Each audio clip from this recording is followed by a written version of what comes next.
Deus fala o tempo todo. E a gente experimenta algo de muito maravilhoso, que é o cuidado de Deus pela nossa alma nesse tempo. Fácil não é, porque nós somos disciplinados o quê? A ficar tagarelando o tempo todo, né? Conversando.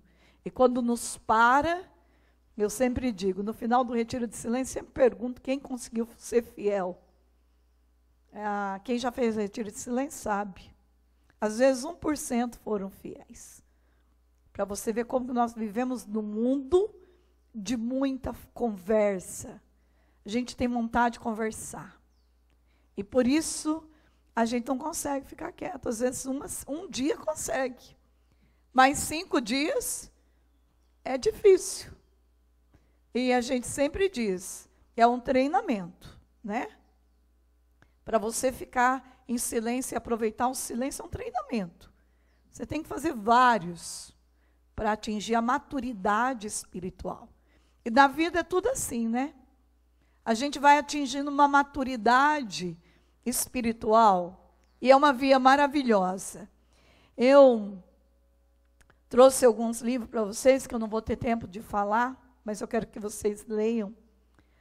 Porque como nós estamos agora falando nesse retiro sobre Eucaristia, sobre Maria, hoje também é o dia dela, não tem como não reverenciar ela, ainda mais eu que sou toda mariana, não tem como falar desta mulher, falar da Eucaristia sem falar de Nossa Senhora. Porque Nossa Senhora é a primeira que comungou. Se tem uma pessoa que recebeu a primeira Eucaristia em primeira mão, foi a Virgem Maria. Com 15 anos de idade, recebeu a primeira comunhão. Então, não tem como falar de uma coisa e deixar outra. As duas coisas estão muito juntas, muito ligadas. A Virgem Maria e a Eucaristia. E a gente precisa entender isso antes de sair desse retiro.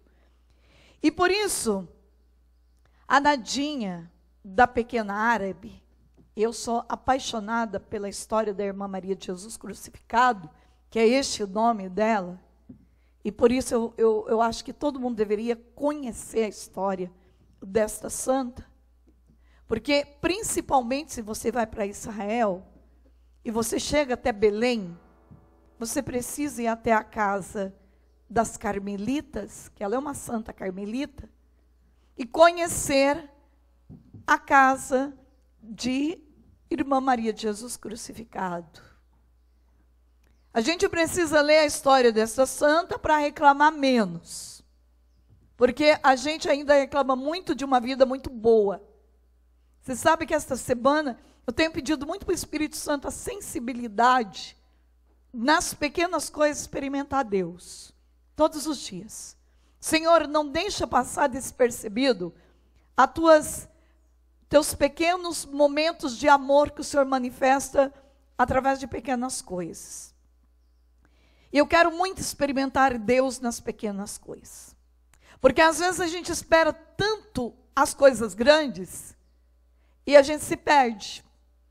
Porque a gente só pode experimentar o grande se a gente viver aquilo que é pequeno. E por isso que Jesus, ele nasce numa manjedoura. A simplicidade de Deus, da Virgem Maria, me encanta. Ali naquele curral, ali até mesmo naqueles estercos de gado e tantas coisas que existia ali, na gruta de Belém, então, há ali a eternidade.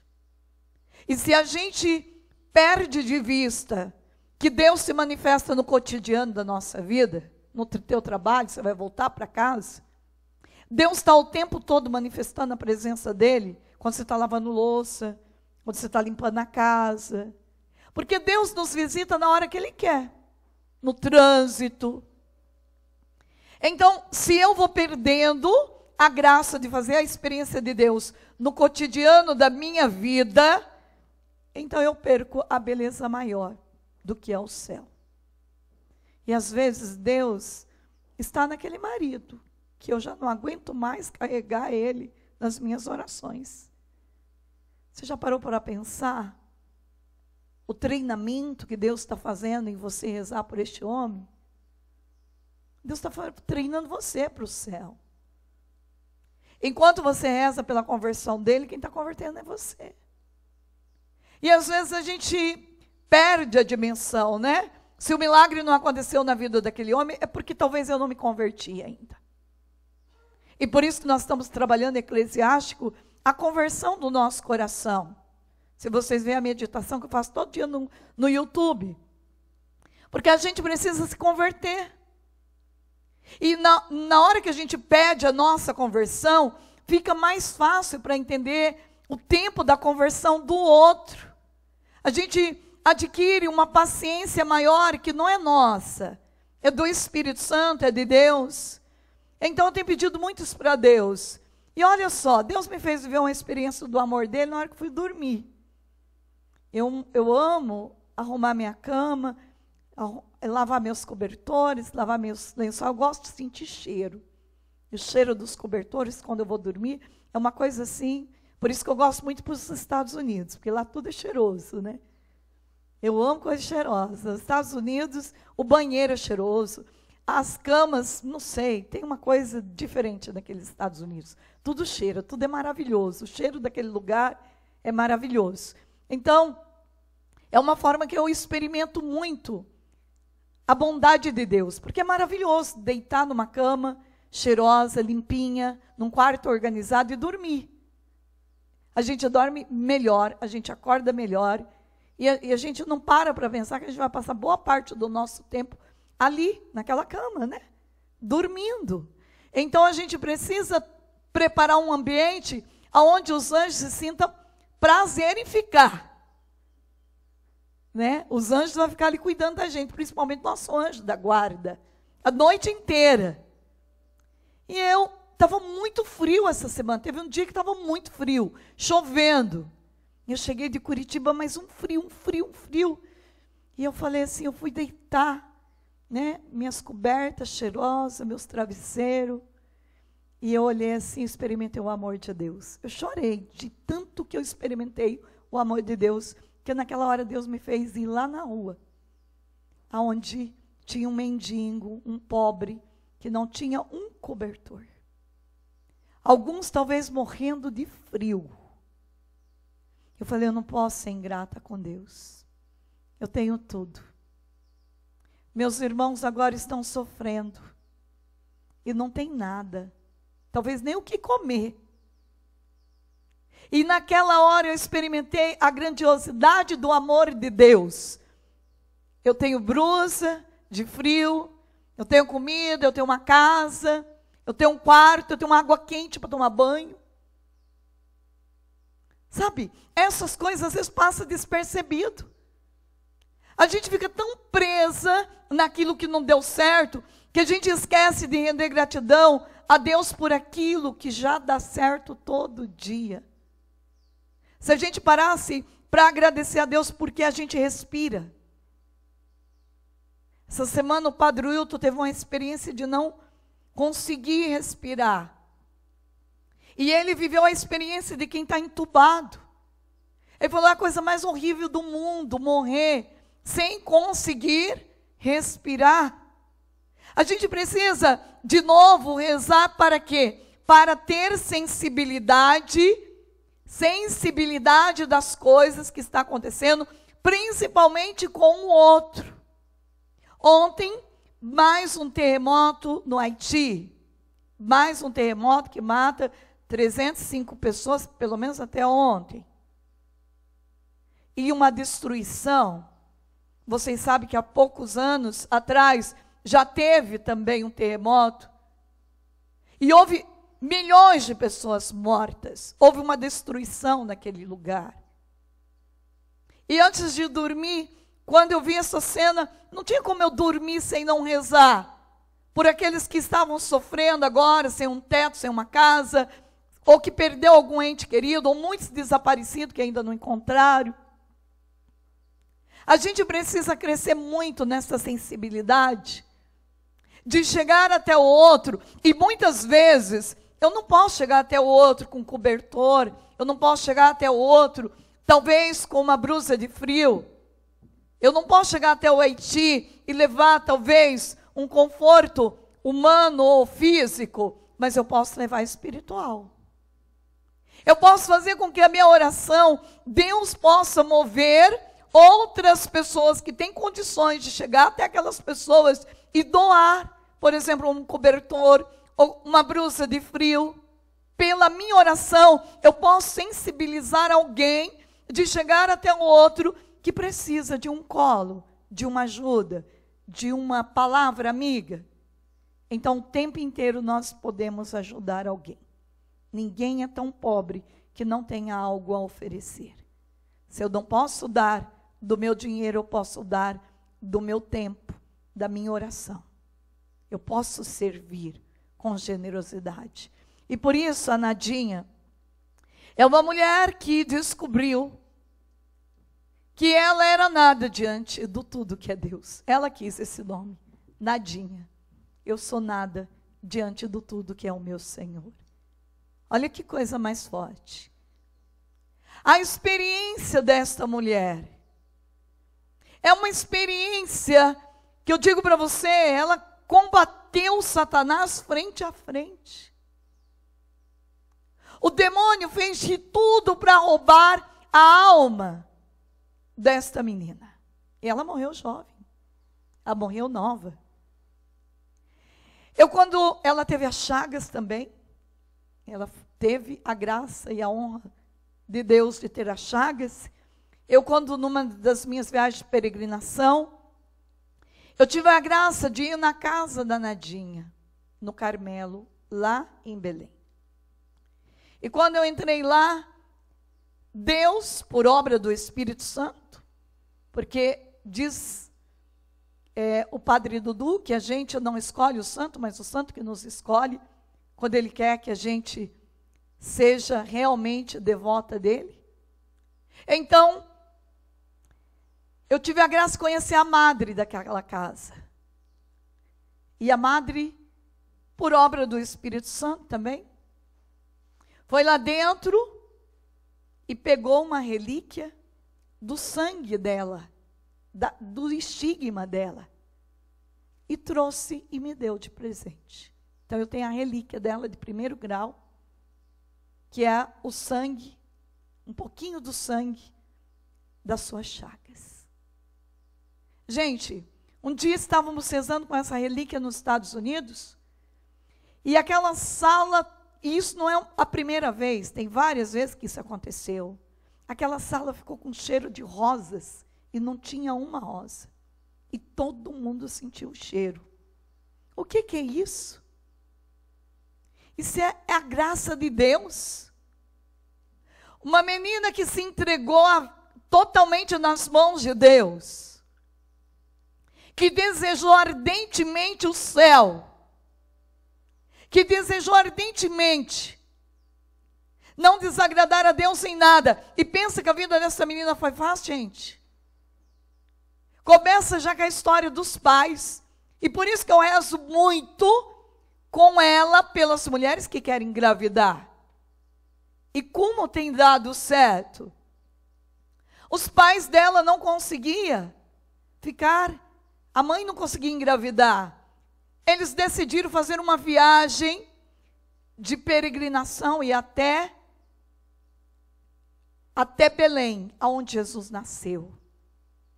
E pediu a graça, e foram na Gruta do Leite também, que é lá em Belém, e pediram a graça, que se tivesse uma menina, esta menina se chamaria Maria.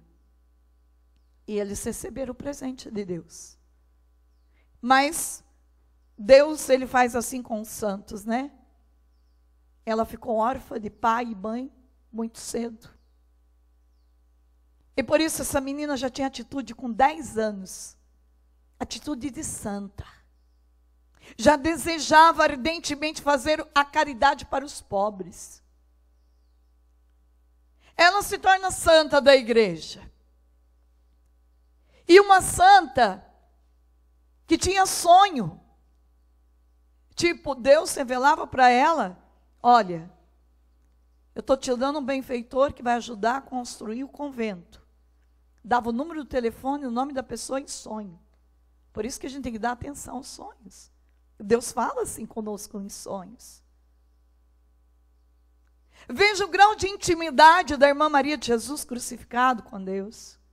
Deus revelou para ela o lugar, lá quando você vai visitar Israel, e você entra no lugar que vai dizer, aqui Jesus esteve com os discípulos de Emaús. Vocês vão ver uma foto e uma placa dela, porque Deus revelou em sonho para ela o lugar certo. Vocês estão entendendo o quanto que Deus nos ama em nos dar? Deus nos deu para a igreja um patrimônio espiritual. Só que a gente não conhece.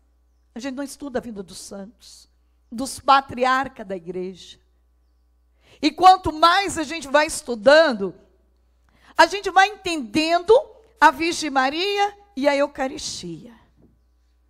Porque esse é o desejo dos santos.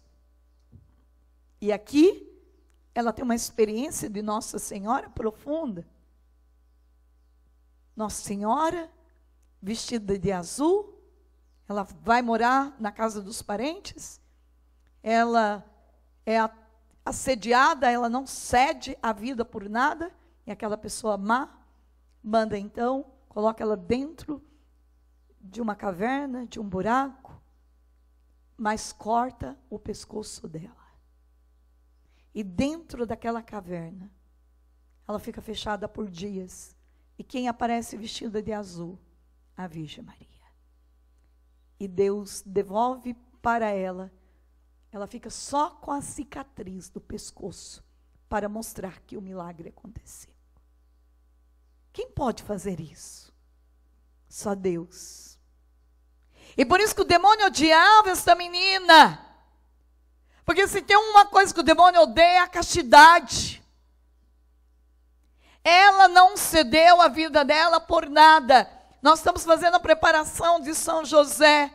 Dia 17, agora vai ser o dia da consagração. E eu digo para vocês que uma das armas, que é o terror do demônio, que é a meditação do dia de hoje, é a castidade de São José. O demônio odeia homens que vivem a castidade de São José. E no livro diz, se tivéssemos mais homem que vivesse a santidade e a castidade de São José, o nosso mundo não estaria como está. É um exorcismo para Satanás, quando tem um homem e uma mulher que busca a castidade. E por isso que ele odeia a Imaculada. Nossa Senhora nunca pecou. Ela é imaculada. Nunca teve um pecado. O demônio não suporta esta menina por nada, e nem São José. Outro livro, Imaculée, sobrevivi para poder contar. É uma mulher que está viva, mora em Nova York, mas que deixa um legado para a igreja através desse livro. Neste livro, nós vamos entender por que temos que ser íntimo da palavra de Deus. A palavra de Deus desenvolve em nós uma mística profunda de escuta da voz de Deus. Se alguém quer ser realmente um homem ou uma mulher que escuta Deus no cotidiano da vida, precisa dedicar no mínimo meia hora de estudo todo dia com a palavra de Deus. Ler a palavra de Deus, deixar ela se encarnar dentro de você, talvez seja o caminho mais curto para você entender das coisas do sobrenatural, como entender uma missa como ela é. Quando a gente vive a palavra de Deus, a gente não se cansa da missa. A missa passa. Pode ser 5 horas de missa, que a gente nem vê passar.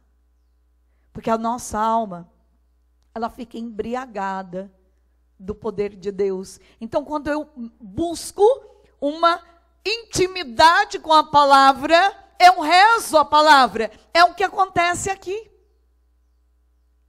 Ela perdia as contas de quantas Ave Maria ela rezava durante o dia. Imaculé. Uma menina que viveu no período de um dos maiores genocídios da África. Basta vocês pegarem, entrar na internet e ver os filmes desse genocídio. Terrível. Morreram milhões de pessoas. E ela, por obediência aos pais, sai da sua casa. E o pai dá para ela um terço, um escapulário, que seria as armas para guardá-la. E ela vai se esconder na casa de um pastor. Num banheiro com 7 mulheres, ela mais umas 7 mulheres. Onde Malemar conseguia respirar. E ali ficou 3 meses, se eu não me engano. Fechada. Sabe o que fez ela viver e dar força para aquelas mulheres? Oração das Ave Maria e relembrar versículos da palavra de Deus.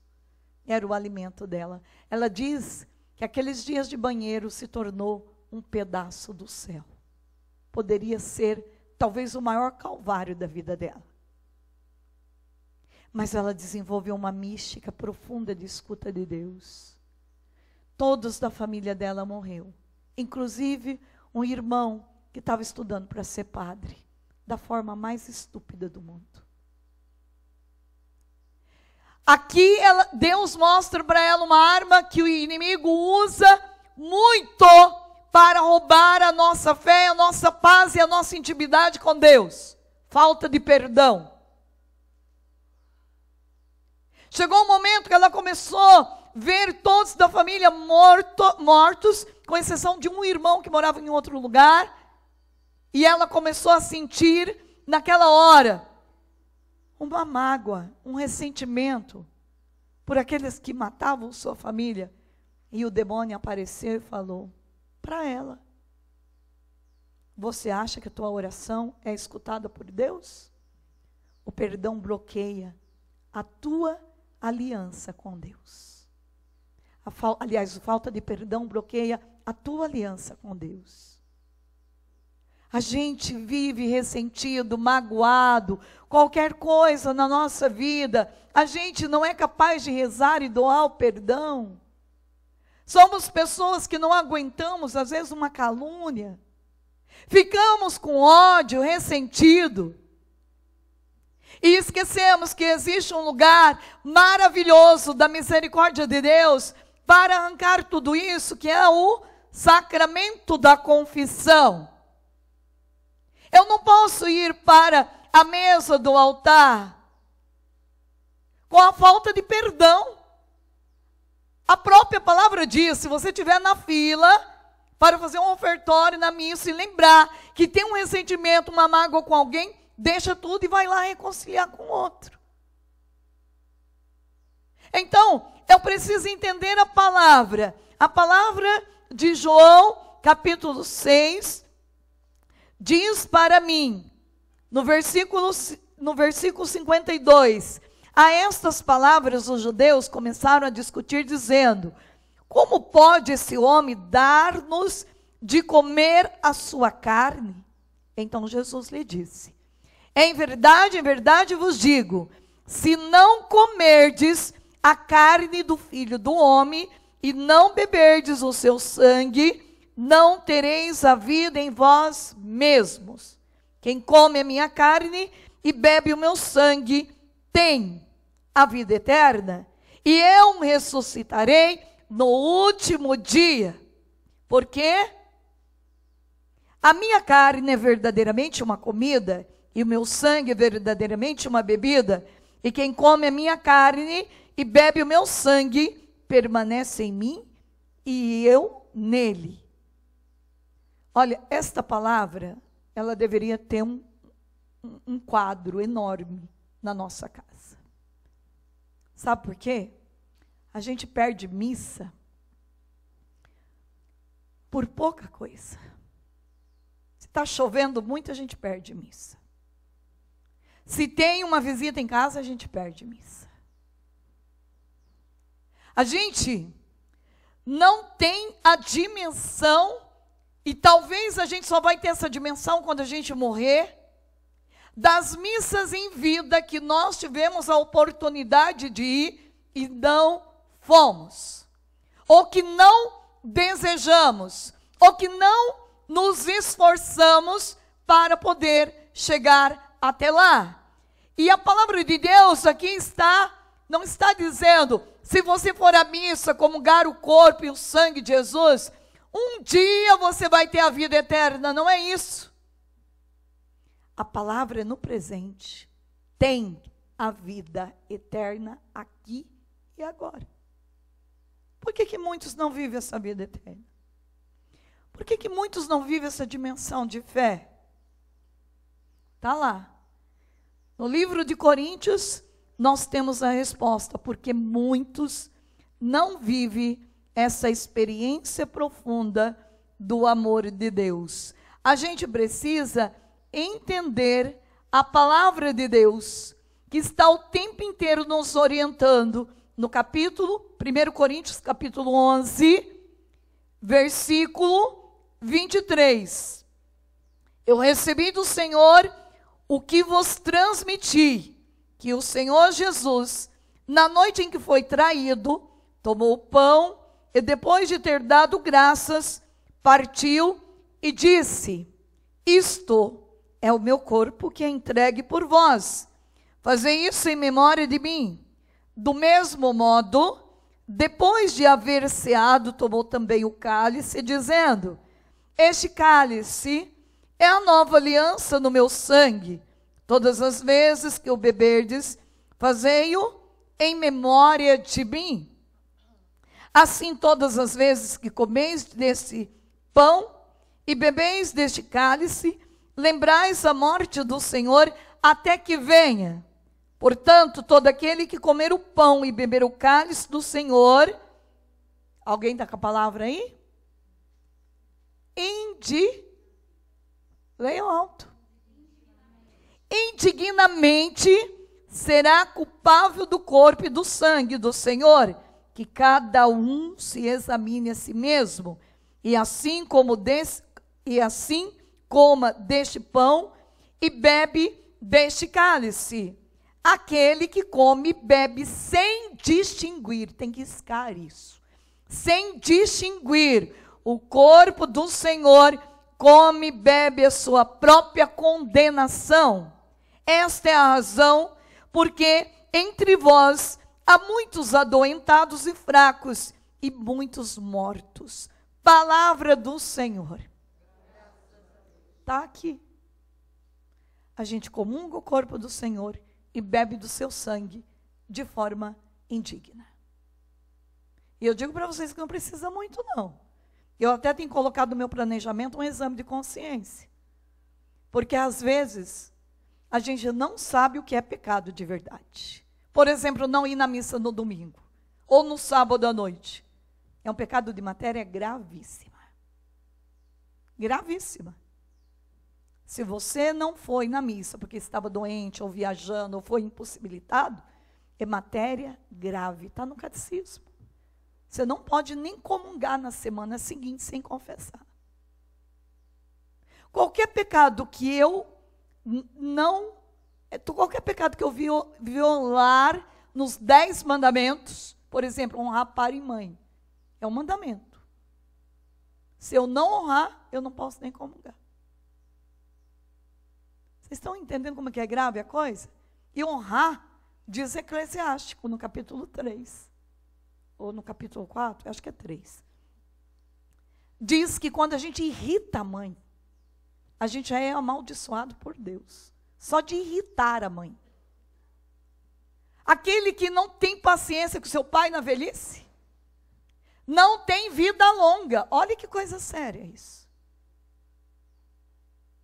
É fácil aguentar um pai, às vezes uma mãe que não vive uma vida, talvez, dentro daquilo que você programou? Não é. Mas é teu pai e tua mãe. Então, este caminho não é comungar Jesus só aqui na mesa do altar, isso vocês têm que entender. Quando eu comungo Jesus aqui na mesa do altar, e no final da missa, o que o padre disse hoje para nós? ide em paz, e o Senhor vos acompanha. Tem gente que nem espera isso, né? O padre tinha que falar que Deus te alcance, porque já está lá longe. Gente, talvez essa seja a parte, uma das partes muito importantes. Toda missa ela é muito linda, muito importante. Não tem uma parte que é menos valiosa do que a outra. Mas esta parte é o selo, é o envio.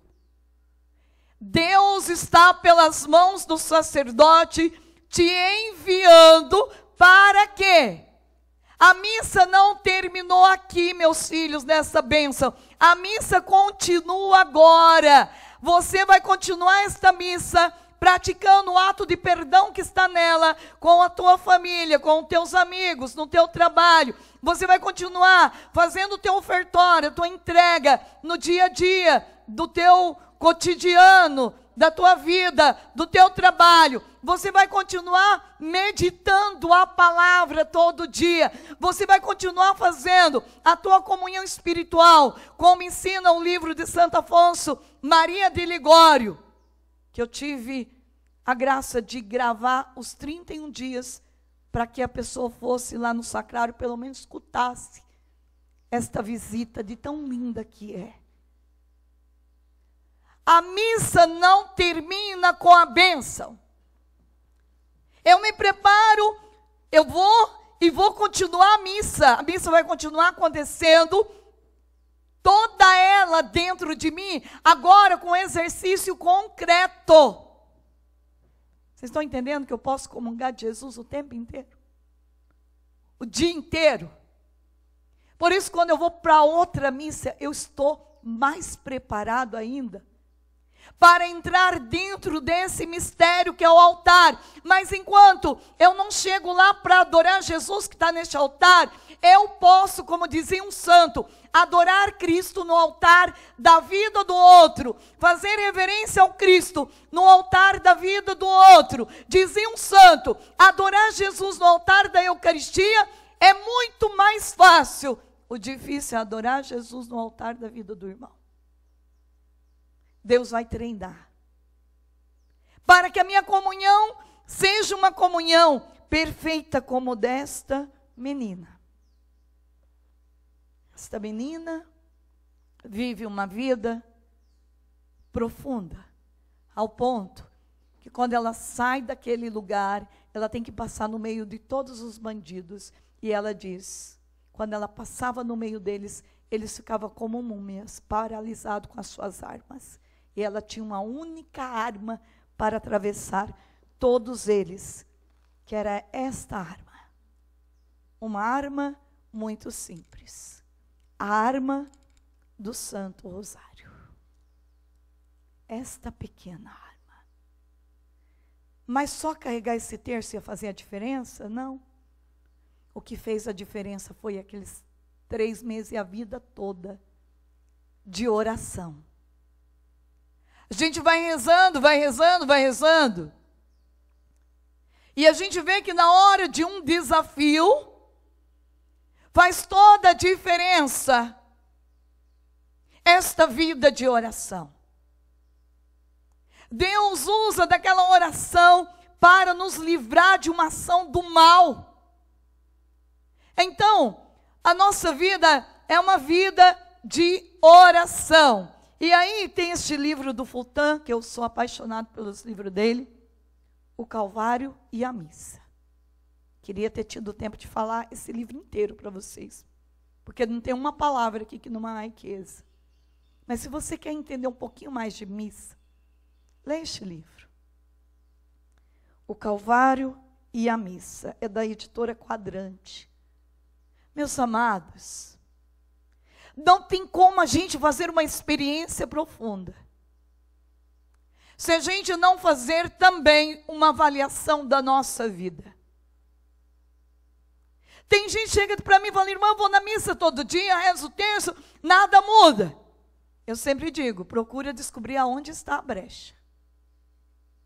Alguma brecha existe, porque é impossível ir à missa todo dia, rezar o rosário todo dia e não ver as mudanças acontecer naquilo que eu estou rezando. Impossível.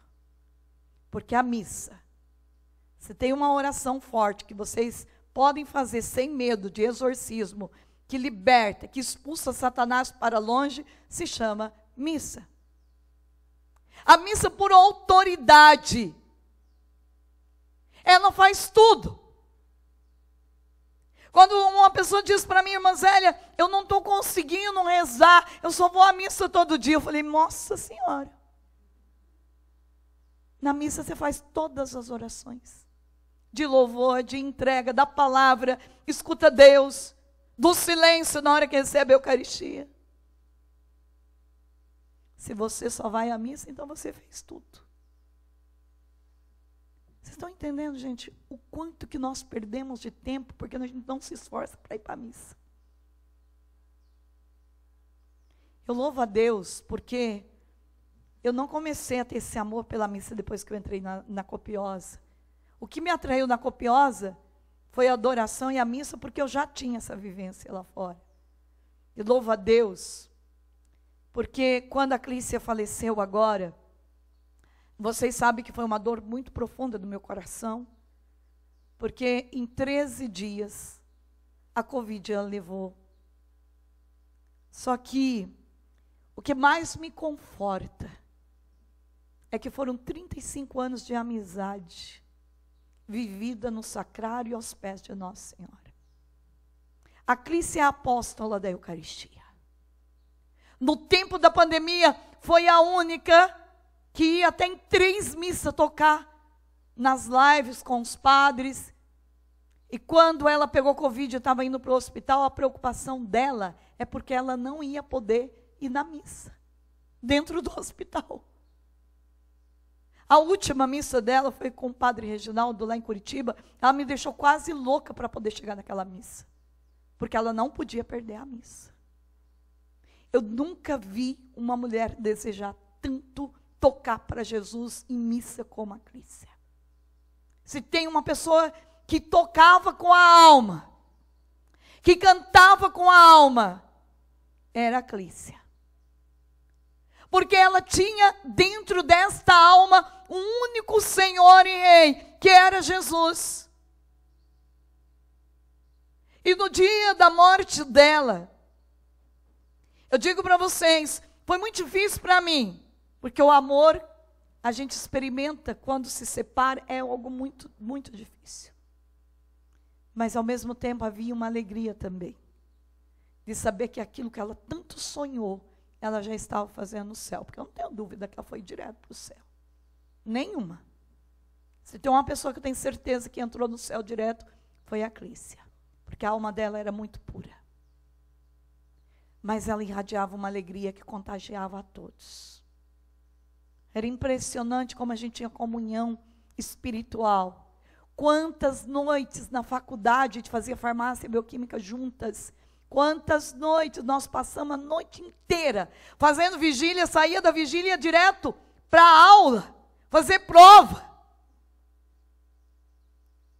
A gente tinha atitudes assim, que não era normal dos jovens da época, daquele tempo dentro da faculdade. As pessoas tinham vontade para bagunça, nós tínhamos vontade de adorar o Senhor, de passar a noite com o Senhor. Que loucura maravilhosa! Porque hoje resulta na minha vida ainda mais sede e vontade de ir para o céu. Então, quando eu vim para a Copiosa, eu não vim para a Copiosa para aprender a amar Jesus, já amava de todo o meu coração. A coisa mais maravilhosa do mundo é ficar na presença dele em adoração. Talvez alguns só vão entender isso lá no céu. Mas graças a Deus que eu entendi na terra. Que o meu paraíso é aqui.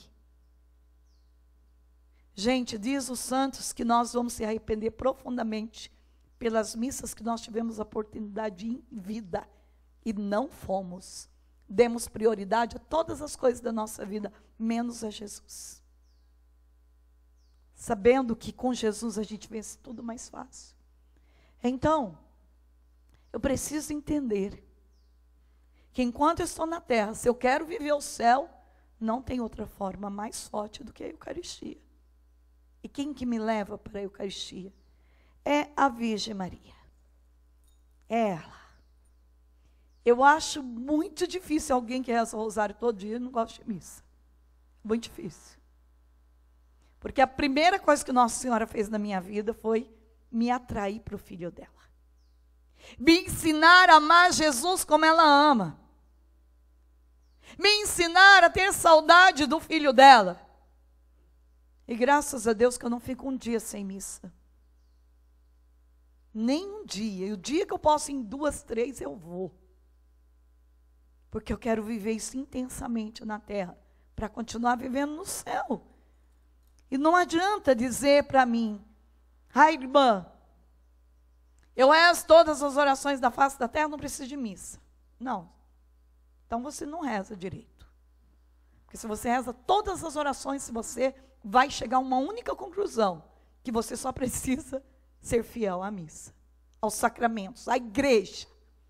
E aqui está outro livro, que eu sou apaixonada pela Chiara. Chiara Lubich, que é uma mulher que me impressiona demais. Este livro dela é uma riqueza na mão de alguém. Esta mulher que entende a dimensão de ser um dentro da igreja. E em que lugar que nós conseguimos ser um dentro da igreja? Na mesa do altar. Esta mulher, Nadinha, antes de morrer, ela olhou para suas irmãs e disse, quero me encontrar, comungue. Quero me encontrar, comungue.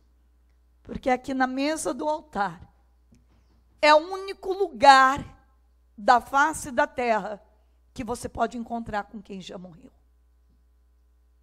Não se iluda com outros ensinamentos que não seja esse. Aqui, na hora da missa e da consagração, a igreja militante do mundo inteiro está aqui. Mas a igreja triunfante do céu, os santos, os arcanjos, também estão aqui. E a igreja do purgatório também está aqui. Então, se você quer matar a saudade de quem morreu, a Nadinha deu remédio. Comungue.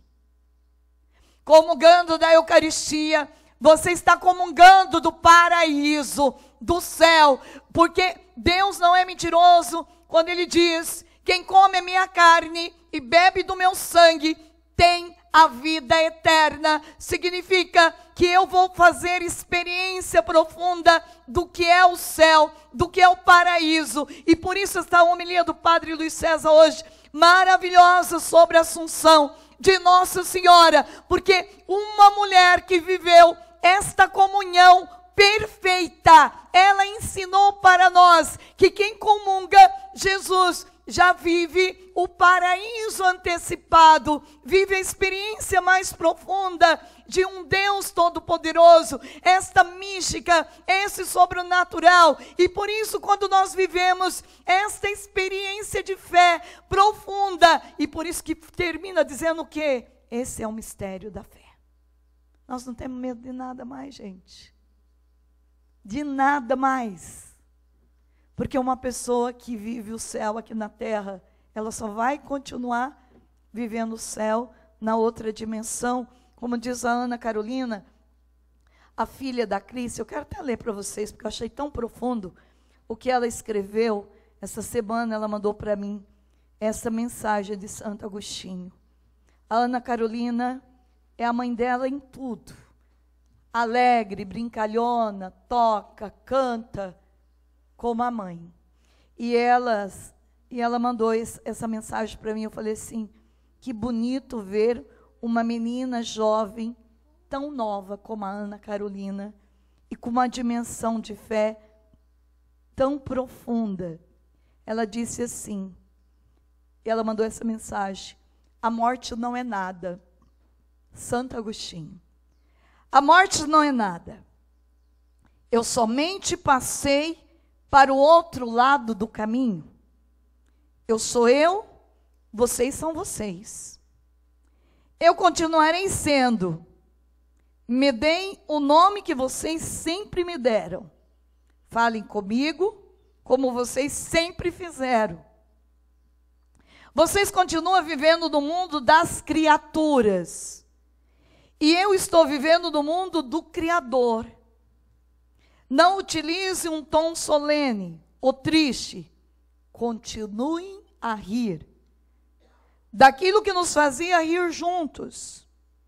Rezem, sorriam, pensem em mim. Rezem por mim, que meu nome seja pronunciado como sempre foi, sem ênfase de nenhum tipo, sem nenhum traço de sombra ou tristeza. A vida significa tudo, o que ela sempre significou.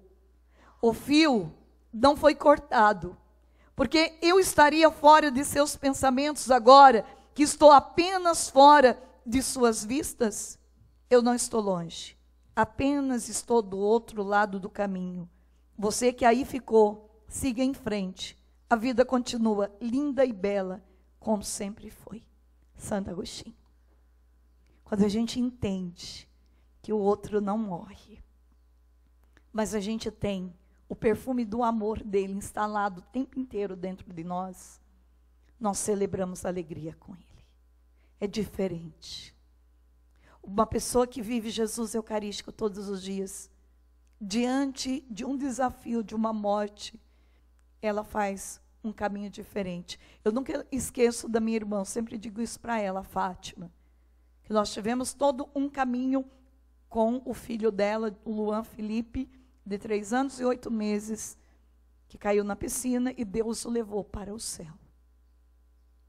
A minha irmã, naquela noite, quando eu estava indo para a casa da mãe, ela disse assim: mana, o meu filho já está no céu, vê Deus face a face. Eu quero encontrar meu filho de novo, e para isso nós precisamos viver uma vida conforme os projetos de Deus, porque eu quero dar um abraço do meu filho de novo. Talvez nem ela lembre que ela disse com essas palavras, mas eu gravei no meu coração. Isso é uma pessoa de fé. A Fátima, minha irmã, é uma mulher de fé. A Sandra está aqui que não me deixa mentir. Uma mulher de fé. Podia ter enterrado a vida junto com o filho. Sente saudade, dor, chora. Tudo isso é normal, faz parte da nossa humanidade. Mas se render a um caminho de luto 24 horas, isso já não é do Espírito Santo. Isso já é egoísmo. Então, eu sei e tenho certeza 100% que aquela pessoa está no céu, está no paraíso. Olha que alegria que não deve ser para uma mãe ter gerado um santo para o céu. O Luan foi direto para o céu. É um santo no céu. Até a gente conta um testemunho de uma mulher lá em Minas. Eu sempre falo do Luan Felipe. O testemunho que a gente tem, tão lindo. E vocês quiserem ouvir o testemunho inteiro, está lá no meu programa, Caminhando com Jesus nos Passos da Virgem Maria, pela TV Evangelizar, que eles foram lá dar. Muito forte, por sinal. E eu digo para vocês que o Luan Felipe contando, uma mulher lá de Minas, ela disse assim: eu vou rezar pelo Luan Felipe. Ela não podia ficar grávida. O médico disse que ela não podia ficar grávida. Mas ela disse assim: eu vou pedir para um santo que está no céu, o Luan Felipe. E ela falou assim: eu vou rezar todo dia pedindo para o Luan Felipe me atender. E ela disse que sentiu essa emoção e começou a rezar. E não só ela, a irmã Ione, da Copiosa Redenção, teve várias experiências pedindo a intercessão do Luan Felipe. E eu, então, um dia recebo o testemunho dessa mulher. Irmã Zélia, eu pedi a intercessão do Luan Felipe e disse para Deus, se eu ficasse grávida de um menino, o nome seria Luan Felipe. Ela ficou grávida de um menino, nasceu, já está grandinho, e chama Luan Felipe. Porque o Luan Felipe intercedeu para que ela pudesse, diante de toda aquela medicina que disse que não poderia, Deus escutou a intercessão do meu sobrinho, porque Deus pode escutar a intercessão dos santos. Porque Deus é tão bom e humilde que Ele quer escutar daquela pessoa um clamor de fé. E o que agrada a Deus é isso. Podemos nos unir aos santos, sim. Pedir a intercessão deles, sim. E como isso é maravilhoso para nós, quando nós fazemos essa experiência junto com a Santa Missa, de nos tornar um, como diz Chiara Lubick, nós nos tornamos um. Esse é o desejo de Deus. Que eu não viva neste mundo sozinha, mas que eu me torne um pela força da Eucaristia. Eu gosto muito daquela música do Nelsinho Correia, que é uma música que marcou muito a minha vida, e marca até hoje.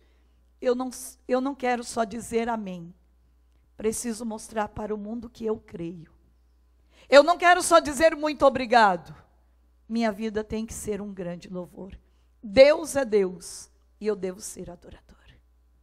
Gente, é isso que Deus quer de nós. Deus é Deus. Ninguém aqui está livre dos desafios. Ninguém. A nossa vida, todos os dias, ela tem desafios. Mas olhando hoje para o dia da Assunção da Virgem Maria, eu preciso entender que esta Assunção da Virgem Maria, ela tem um sentido de salvação. Na hora que eu entendo que Nossa Senhora subiu ao céu para ser a minha medianeira, a minha intercessora. Este é o botão de rosa, talvez o mais pequeno, diz o livro Segredo do Santíssimo Rosário, por São Luís Maria Monforte. Ofereço-lhe, meus filhinhos, um lindo botão de rosa.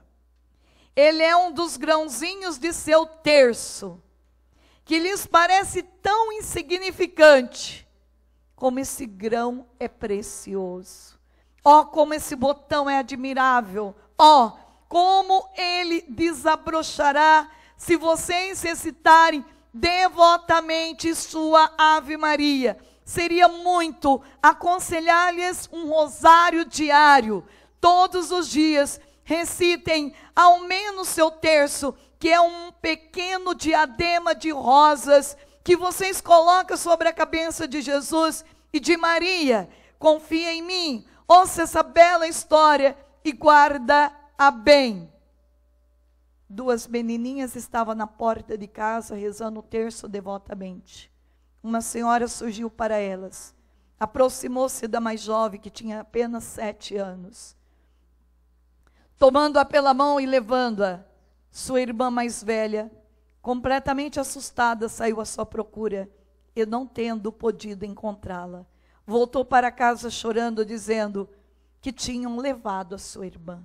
O pai e a mãe a procuraram inutilmente durante 3 dias.